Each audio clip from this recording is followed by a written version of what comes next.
প্রায় 2000 লিটার অবৈধ মদ তৈরির কাঁচামাল উদ্ধার লোকপাড়ার মুদিপাড়ায়। প্রায় 2000 লিটার অবৈধ মদ তৈরির কাঁচামাল উদ্ধার করল আবগারি পুলিশ। শনিবার গোপন সূত্র মারফত খবর পেয়ে আবগারি পুলিশ হানা দেয় ময়ূরেশ্বর 2 নম্বর ব্লকের অন্তর্গত লোকপাড়ার মুদিপাড়া এলাকায়। আর সেই গ্রামে একটি জঙ্গল থেকে প্রায় 2000 লিটার মদ তৈরি করার কাঁচামাল ও 30 লিটার অবৈধ চুলাই মদ উদ্ধার করে সেগুলিকে নষ্ট করে দিল আবগারি পুলিশ। উল্লেখ্য, গোপন সূত্রে খবর পেয়ে শনিবার সকাল 9টা নাগাদ ময়ূরেশ্বর 2 নম্বর ব্লকের অন্তর্গত লোকপাড়ার মুদিপাড়ায় গ্রামে হানা দেয় আবগারি পুলিশ। আর সেখানে 2000 লিটার চুলাই মদ তৈরির কাঁচামাল উদ্ধার করে আবগারি পুলিশ। পাশাপাশি প্রায় 30 লিটার অবৈধ চুলাই মদ উদ্ধার করে সেগুলিকে শনিবার বেলা 12টা নাগাদ নষ্ট করে দিল আবগারি পুলিশ। যদিও এই ঘটনায় কে বা কারা যুক্ত সে বিষয়টি এখনো পর্যন্ত স্পষ্ট নয়।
চশমা কোথায় নেবেন ভাবছেন?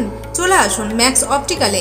এখানে 10 মিনিটের মধ্যেই সমস্ত ধরনের চশমা ডেলিভারি দেওয়া হয়। এছাড়াও ম্যাক্স অপটিক্যালে প্রতিদিন নামি দামি ডাক্তারবাবুরা বসছেন। সকাল 7টা থেকে রাত্রি 9টা পর্যন্ত ম্যাক্স অপটিক্যাল খোলা পাওয়া যায়। তাই এখান থেকে দ্রুত পরিষেবা পেতে আজই যোগাযোগ করুন ম্যাক্স অপটিক্যালে। ঠিকানা রঘুনাথপুর PWD অফিস সন্নিকট, পুরুলিয়া। যোগাযোগ নম্বর 6295488754 অথবা আমাদের আরও একটি নম্বর 7602440403।